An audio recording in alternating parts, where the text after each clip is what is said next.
Mesdames, Messieurs, bienvenue à l'émission Érable en bref en ce 17 février.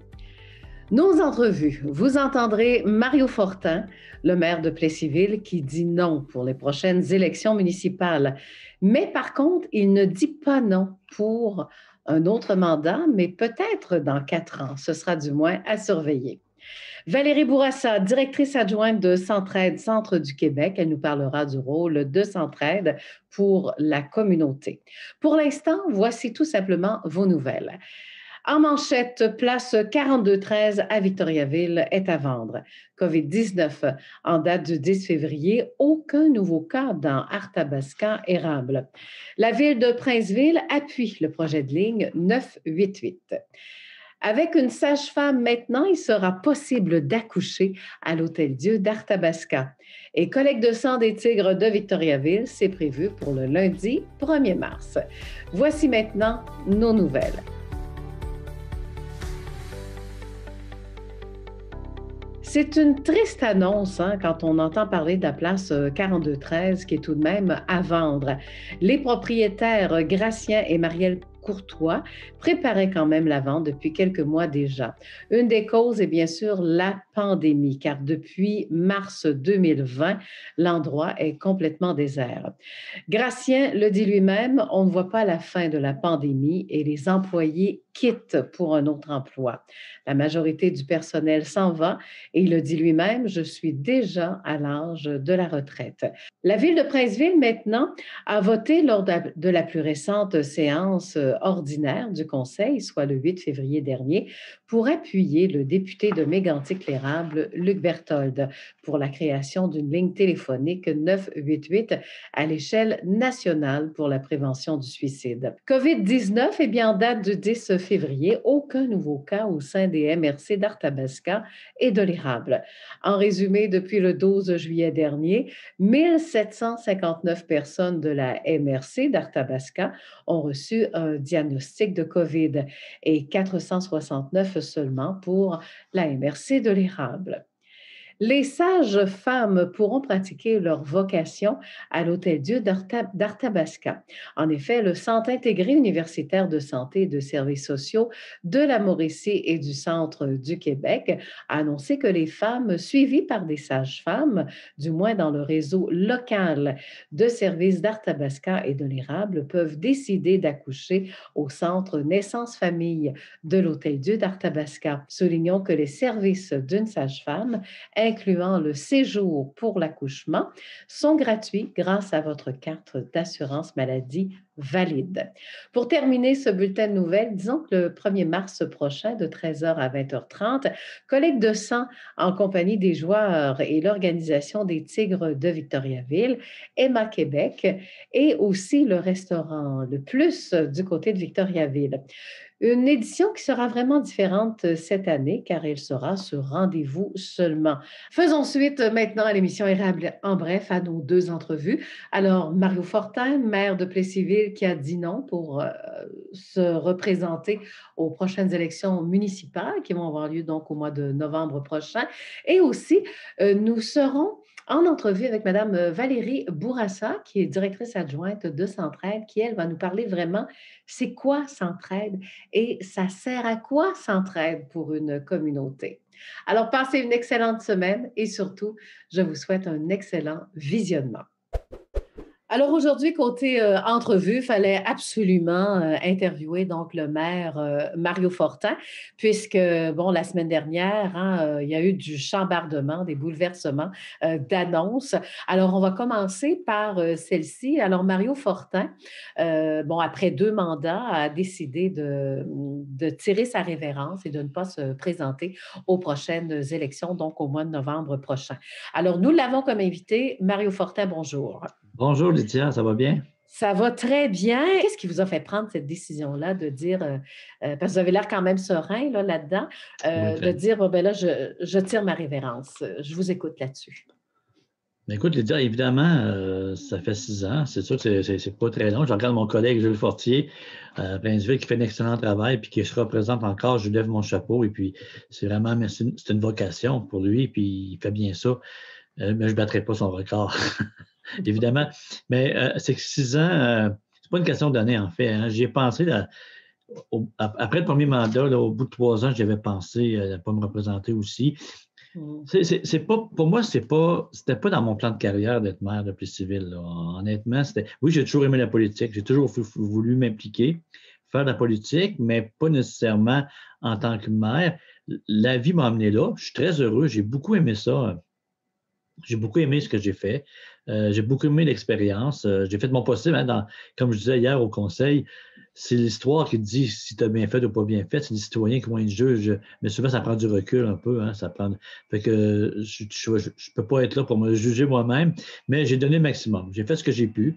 Je suis quand même fier de ce que j'ai fait. Il y a des choses que j'aurais aimé faire mieux, des choses que. Mais dans l'ensemble, j'ai donné ce que j'avais donné avec une excellente équipe. Très bonne équipe, et un très beau conseil. Malheureusement, ben, à un moment donné, il y a des choix à faire. Après 6 ans, ça fait 6 ans cette semaine, et j'ai jugé que j'avais d'autres projets, que j'avais d'autres choses qui m'allumaient aussi, que j'avais envie de faire. Puis je voulais, tu sais, moi, je suis un animateur communautaire de métier, et pour la retraite, ben, j'avais beaucoup de projets que je mets depuis des années que je veux faire. Ma blonde a dit tout le temps que je n'aurais pas assez d'une vie pour tout faire ce que je veux faire. Donc, évidemment, la mairie, ça demande beaucoup. Évidemment, veux pas, c'est quand même, il y a du stress. Hein? Il y a du stress, on est sollicité. Puis moi, je trouve ça important de répondre aux citoyens quand ils m'appellent. Et puis moi, peu importe l'heure, peu importe quand, c'est toujours important que le citoyen, quand il veut me rejoindre, ben, je sois à sa disponibilité. Et puis, c'est correct, mais je pense que le stress, à un moment donné, ben, on a fait le tour de ça. Là. J'aspire à une vie peut-être plus équilibrée au niveau de mes heures. Je me donne tout le temps à fond dans mes affaires. Et puis là, ben, l'heure était venue de laisser la place à quelqu'un d'autre, tout simplement. C'est pas plus compliqué que ça. J'ai vécu une belle expérience, puis on passe à d'autres choses. Mais évidemment, il me reste encore 8 mois. Là. Je vais être à bord du navire. Je ne quitte pas le navire.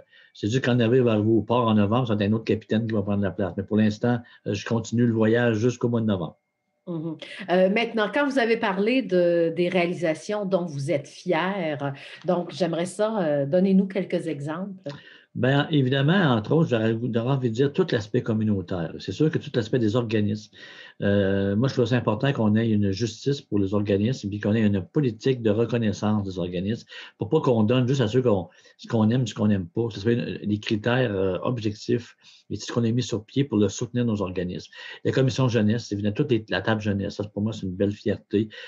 Tous les engagements environnementaux, tous les projets de développement durable. L'agrandissement du parc industriel, pour moi, c'est ça, c'est notre principale vache à lait, c'est notre principale source de revenus. On est rendu un parc quasiment à pleine capacité on pense à l'agrandir.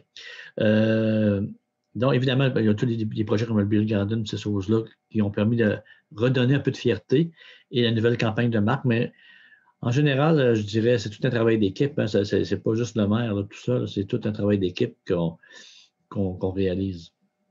Voilà. Et j'aimerais ça aussi qu'on parle, bon, une des raisons que vous êtes présenté aussi en politique, oui, c'était pour aller mettre du cœur aussi au niveau de la politique, parce que je me souviens qu'on s'était déjà parlé et je vous avais même posé la question là, de rendre la politique plus humaine. Pensez-vous que vous avez réussi de ce côté-là? J'ai essayé de rendre mon travail plus humain et de faire en sorte qu'on ne fasse pas de la petite politique, mais de faire de la politique à l'échelle humaine. Évidemment, c'est de la politique, ça reste de la politique. Mais pour moi, c'est important de prendre soin des gens les plus vulnérables, puis d'avoir une justice, d'avoir autant dans le sport que dans la culture, autant des personnes aînées que dans des familles, que dans des jeunes. Pour moi, c'était d'équilibrer nos interventions, autant le développement social que le développement économique, le développement durable. Pour moi, ça prend un équilibre. Puis ça prend aussi, ce qui est important aussi, c'est de consulter les citoyens. Là-dessus, on n'a jamais eu à Plessisville depuis 6 ans autant de consultations. On a eu des commissions, toutes les commissions, la commission rayonnement, toutes les commissions qu'on a déjà parlé, qu'on a mis sur pied. Bien, ça, c'était dans le but justement d'avoir l'opinion puis le pouls des citoyens. Voilà.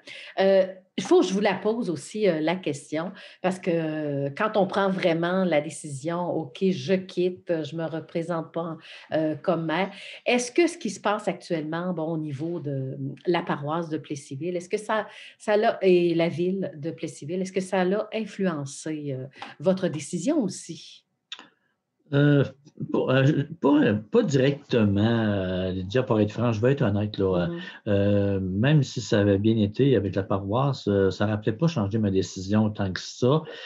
C'était déjà prévu depuis longtemps. Mais évidemment, ce que je dois dire là-dessus, c'est pas normal qu'un maire doive passer 50 de son temps à régler des problématiques avec sa voisine. Ça, c'est pas une situation normale. Mon administration passe énormément de temps dans les litiges, les conflits, les choses à régler, les chiffres et les ententes, les négociations. Ça ne devrait pas être comme ça. Ça ne devrait pas être comme ça. On devrait être capable d'avoir des ententes solides ou ça, c'est une déception. Moi, quand je suis arrivé en 2015, je croyais sincèrement qu'on serait capable d'en arriver à une entente. Parce que toute ma vie, j'ai fait de la conciliation. C'était mon travail toute la vie, de ma vie d'essayer de réconcilier, de faire des ententes.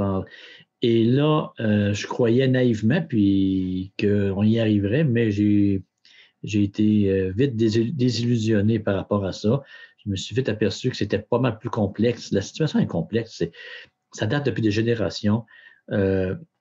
Et puis, je ne sais pas quand est-ce que ça va pouvoir se régler. Je souhaiterais du fond du cœur qu'on finisse par avoir des ententes gagnantes, mais les ententes, il faut qu'elles soient gagnantes pour les deux parties. Et présentement, selon notre point de vue à nous, parce qu'évidemment, si vous interrogez de l'autre côté, ils vont dire leur point de vue à eux, puis on va le respecter. Dans notre point de vue à nous, on n'est pas en face à des ententes gagnantes ou respectées. On a une entente pour l'aqueduc égout qui a été imposée par le gouvernement. Noir sur blanc, on a une entente et même cette entente-là n'est pas respectée. Donc, à quelque part, à un moment donné, oui, je veux bien qu'on s'assoie, qu'on discute, puis je veux bien qu'on trouve des solutions, mais à la base, il faut qu'il y ait du respect. Il faut qu'il y ait de l'ouverture. Et présentement, je sens que c'est pas ça qui est en premier, là. Donc, il y a de la fermeture sur des choses. On a tendu la main souvent sur bien des aspects. On a fait des compromis, mais à un moment donné, il faut aussi se tenir debout par rapport à... Mais je pense que la solution ultime, c'est qu'on réussisse à s'entendre puis à former... On forme une grande communauté. Ça, il faut le reconnaître à un moment donné. On forme une grande communauté, les deux plis civils. On a grandi ensemble. On a porté les mêmes chandails de sport pour représenter notre communauté. On a bâti des équipements. On a profité des deux communautés ensemble. Mais ça a un coût, ça aussi. Un coût social, puis ça a un coût monétaire. Et comme je dis souvent, la ville, là, elle n'a pas le droit de faire de l'argent avec ses voisins. On ne fait jamais d'argent. Mais ce n'est pas correct qu'on en perde non plus. Je ne sais pas pourquoi que moi, comme maire, que mes citoyens perdraient de l'argent. Parce que l'autre côté, ils ne reconnaissent pas les coûts que ça vaut. C'est là le cœur du litige, Lydia. Mais est-ce que j'aurais aimé qu'on règle ça? Est-ce que j'aurais aimé avoir des ententes qui fonctionnent? Oui. Quand j'entends des fois les gens, les deux, ça a l'air simple de dire, soyez-vous, parlez-vous. Pas sûr. Mais on l'a fait des cinquantaines de fois. On n'a fait que ça depuis 6 ans, s'asseoir, essayer de s'entendre, des médiateurs, des conciliateurs, des gens du ministère, des gens régionaux. On a tous essayé les formules. On n'est pas capable. Et on ne peut pas tout dire parce que vous avez signé aussi des avis de confidentialité. Il y a des ententes qu'on a négociées, puis qu'on n'a pas pu, on ne peut pas en parler parce que ces ententes-là, surtout par rapport aux loisirs, là, quand on fait une médiation, le ministère nous oblige à une entente de confidentialité. C'est de même, ça marche. Sinon, si chacun de côté, on pourrait se servir de tout ce qu'on dit pour le sortir. On ne peut pas faire ça. Donc, c'est ça le but d'une négociation. C'est pour ça qu'on ne peut pas sortir ce qui s'est passé sur les loisirs. Tout ce qu'on peut dire, c'est qu'il n'y a pas eu d'entente. Effectivement, il n'y a pas eu d'entente. Voilà. Et en guise de conclusion, Mario Fortin, pour vous, là, votre ville idéale, ça aurait été quoi? Le rêve de Mario Fortin au tout début, là, quand il s'est présenté aux élections. Et là, c'est une grande question. La ville idéale, c'est la ville. La ville idéale, c'est la ville où les citoyens sont bien. Ils sont bien. Ils ont du cœur. Puis je pense qu'on porte bien notre logo. C'est une ville on est à cœur ouvert à Plessisville. On est vraiment comme ça. Et puis, je pense que les citoyens le vivent bien. Là-dessus, j'aurais envie de dire qu'on a atteint ce bout-là, le bout social, là, le bout qu'on a une communauté qui est solidaire là, à Plessisville puis qui est ouverte. Cependant, évidemment, la ville dont je rêve, c'est la ville où on pourrait avoir un peu plus de terrain pour se développer. Parce que présentement, on est encerclé et on ne peut plus se développer. Fait que ça serait être capable d'accueillir plus d'habitants, plus de citoyens, être capable d'élargir nos quartiers résidentiels. Et ça serait vraiment bien. Mais jusqu'à date, j'aurais envie de dire qu'on a une belle petite ville à Plessisville. On est bien chez nous. Voilà. Et en guise de conclusion, est-ce qu'il y a des gens qui se sont présentés à vous pour se présenter comme maire, vous poser des questions ou Non, c'est un peu tôt, là, j'imagine. Oui, c'est sûr qu'il y a des gens que je sais depuis quelque temps qui m'en ont déjà parlé comme ça, mais je ne sais pas que ça va se concrétiser, je ne sais pas si ça les intéresse encore ou peu importe. Mais je leur souhaite bonne chance et j'espère qu'il y a des jeunes aussi qui vont se profiter de l'occasion, des femmes aussi. Oui, des femmes aussi. Hein. Et ça serait Alors, bien une parité homme-femme. oui, exactement. Mais le message, ou plutôt le meilleur conseil que vous pourriez peut-être donner au prochain maire ou mairesse, ce serait quoi là, pour vous, là, d'après votre expertise? J'aurais envie de dire rester lui-même.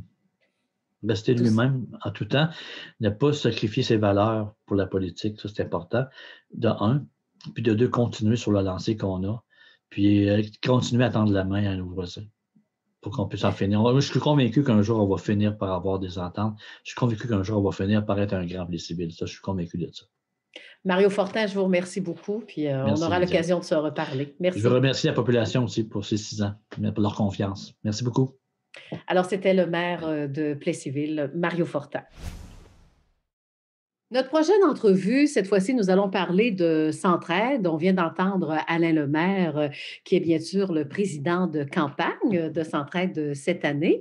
Et puis là, je me suis dit, comment comprendre Centraide? On fait quoi comme organisme? On vient en aide à qui? Je pense que c'est important également d'en parler, pas juste seulement connaître quels sont les rouages d'une campagne donc de financement.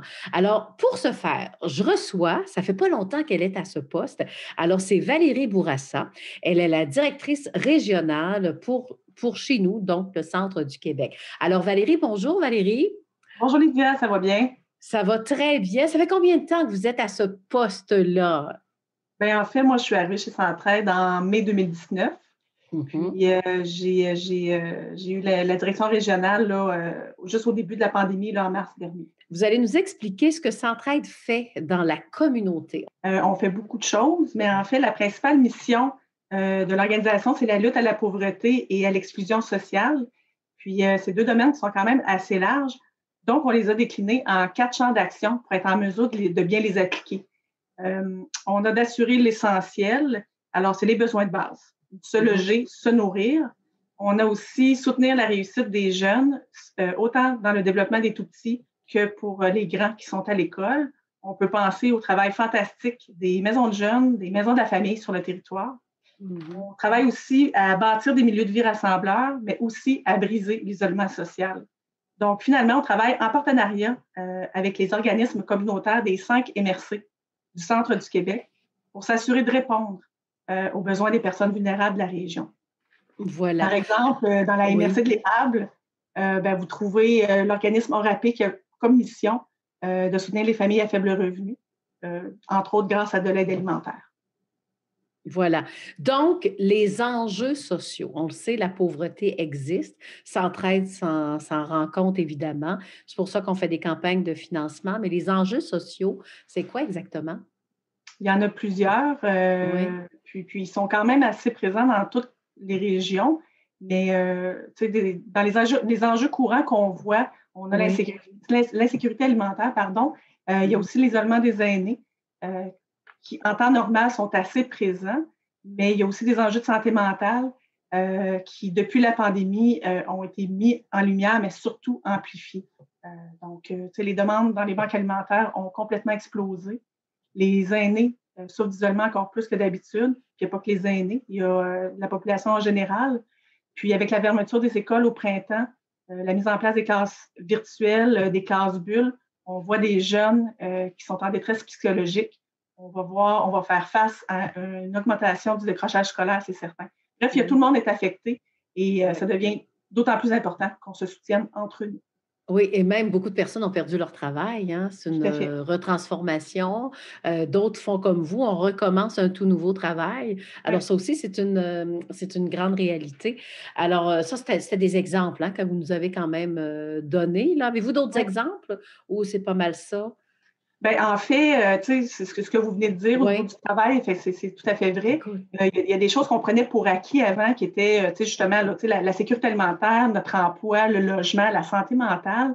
Mmh. Puis à peu près tout le monde est affecté dans la dernière année, mais en temps normal, la population vulnérable vit ces enjeux-là. Donc, imaginez comment les gens vulnérables sont vulnérables présentement avec tout ce qui se passe. C'est stressant ce qu'on vit là, Oui, oui, oui. c'est pas un leurre là, mais là, ce que j'aimerais savoir, parce qu'en 2019, lors de la campagne Centraide Centre du Québec a investi, c'était quoi déjà le montant? 1 000 000, En fait, on a investi, dans la communauté un petit peu plus qu'1 000 000, 1,128 128 000, je me quelque chose trompe comme ça, pas, hein? ouais, ouais, dans Bon, la communauté du Centre du Québec. bon, ben, comment on atteint ce résultat-là? Bien ça, c'est vraiment un travail de collaboration de tout le monde, là. Ça, c'est des partenaires d'affaires, des partenaires communautaires, la population qui fait preuve de générosité, qui amène le succès de cette campagne-là à toutes les années. Et on a la chance de compter sur des grands partenaires tels que Cascade, comme notre président de campagne, M. Le Maire. Mmh. Mais le succès de la campagne, c'est aussi le résultat de l'engagement d'une centaine de bénévoles qui, ben, c'est nos super ambassadeurs en fait en milieu de travail qui Mmh. font vivre annuellement près de 200 campagnes en milieu de travail de toutes les tailles à travers la région. OK, donc il y a vraiment un lien de solidarité là, C'est c'est fait. incroyable et Oui, ça, que ça ce fait soit des plaisir. entreprises de 10 Oui. personnes ou de 10 000 personnes, il y a des campagnes en milieu de travail qui se tiennent là, un peu partout sur le territoire. Et ce fut un bon départ que vous avez connu, hein? Parce que la campagne est commencée depuis quand? Le gros boom se fait de septembre à décembre, mais on continue tout au long de l'année là, à faire la campagne. Voilà. Mais avec un départ comme, monsieur Alain Lemaire, a réalisé, êtes-vous contente du résultat? My God, 658 oui. 000, c'est ça, hein? Oui, 658 000. 628 000. Ça, j'exagérais, là. Ça, c'est l'année prochaine. Non? Ça, c'est ça, on va lui demander ça pour l'année prochaine. Mais 628 000 c'est beau, là. Oui. Quand on dit Cascade et ses employés, évidemment. Est-ce qu'on veut se rendre au-dessus de 1 128 000 comme l'année 2019? On Comment vous en espère le pensez? dépasser. On se croise les doigts. On est encore en campagne. On est en train de récolter encore des chiffres pour l'instant. Donc, on devrait en savoir un petit peu plus là, d'ici un mois et demi environ. Là. Mais c'est assez prometteur, je vous dirais. C'est vraiment très prometteur, oui. De toute manière, vous l'avez sûrement félicité, là, Alain Lemaire, d'avoir déjà atteint, ce montant-là pour, Centraide, hein, Oui, il devait bien, en être fait, heureux. il y a eu une annonce interne Ouais. tu sais, pour cette campagne-là. Puis les employés, les ambassadeurs chez Cascade sont Mmh. extraordinaires, très investis. Euh, mais c'est vraiment c'est l'effort du plus grand nombre. Donc, les employés de Cascade ben, puis c'est pas juste Cascade, vraiment, de toutes les entreprises qui mettent leurs dollars, leurs 5 leurs 10 par semaine, parce que c'est comme ça que ça fonctionne. Puis avec un jumelage tel qu'on le voit pour cette entreprise-là, fait qu'on a on a un impact considérable dans la communauté. Est-ce qu'on peut encore contribuer à cette campagne annuelle? Oui, tout à fait, tout à fait. C'est assez simple. On fait Vous ça allez sur le comment, hein? site Internet de Centraide Centre du Québec. Sur la page d'accueil, il y a un bouton Faire un don. C'est pas plus compliqué que ça. Parfait. Alors, dans ce cas-là, qu'est-ce qu'on pourrait peut-être, rajouter, de Centraide? C'est qu'on remet l'argent à des organismes. Vous avez un exemple? D'ailleurs, on va présenter, une vidéo dans quelques instants, hein. Alors, ça va nous montrer où va l'argent, de Centraide, hein. Ben, tout à fait. En fait, nous, on fait un investissement social. On travaille en collaboration avec l'équipe en développement social chez Centraide, des gens qui sont spécialisés au développement social. Puis, ils travaillent en collaboration avec un comité indépendant de bénévoles, le CARO, pour s'assurer que les argents sont investis aux bons endroits dans chacune des régions là, pour répondre aux besoins de la population. Voilà. Alors, en tout cas, ben, je vous félicite, hein, et puis, comme on dit, aussitôt que la campagne sera terminée, je suis certaine que vous allez faire un autre communiqué de presse. On pourra parler, de la Tout à fait. campagne et puis, Ça je fera pense plaisir. que ben, oui, puis monsieur Alain Lemaire avait annoncé, en entrevue aussi qu'il continuerait il ferait un deuxième mandat, dans cette campagne, annuelle de Centraide. Alors je pense que c'est une bonne nouvelle, hein. On est choyés, on est super contents. C'est vraiment un beau cadeau. Puis l'implication de M. Lemaire fait vraiment la différence pour la campagne au total. C'est un homme de cœur et un bel exemple là, à suivre. Eh bien, on va écouter cette vidéo-là. Et puis, j'en profite, tiens, pour vous remercier pour cette entrevue-là. Alors, Valérie Bourassa. Et puis, bon succès. En tout cas, vous êtes bien parti. Un grand merci, Lydia. À la prochaine. Alors, je m'entretenais avec Madame Valérie Bourassa, donc la directrice régionale de Centraide pour le centre du Québec.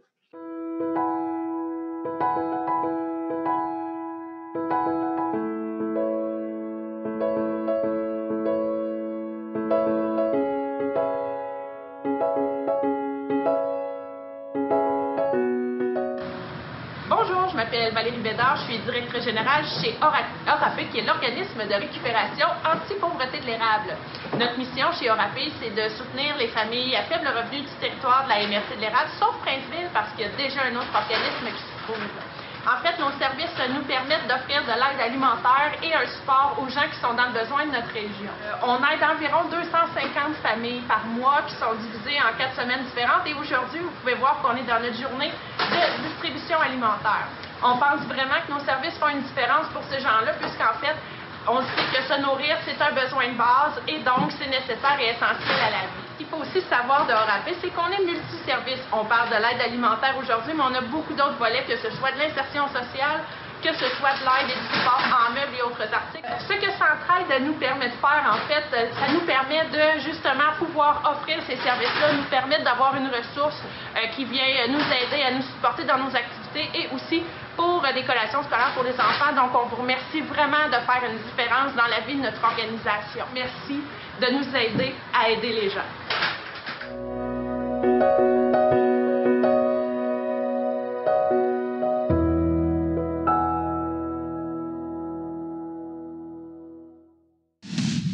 En espérant que l'émission Érable en bref vous a plu, vous voulez absolument qu'on parle de vous, allez-y par courriel tvcérable@commercialoutlook.com ou encore question de revisionner nos émissions ou encore toutes nos entrevues qui sont individuelles sur notre site. Allez sur notre site web tvc.org. Bonne semaine.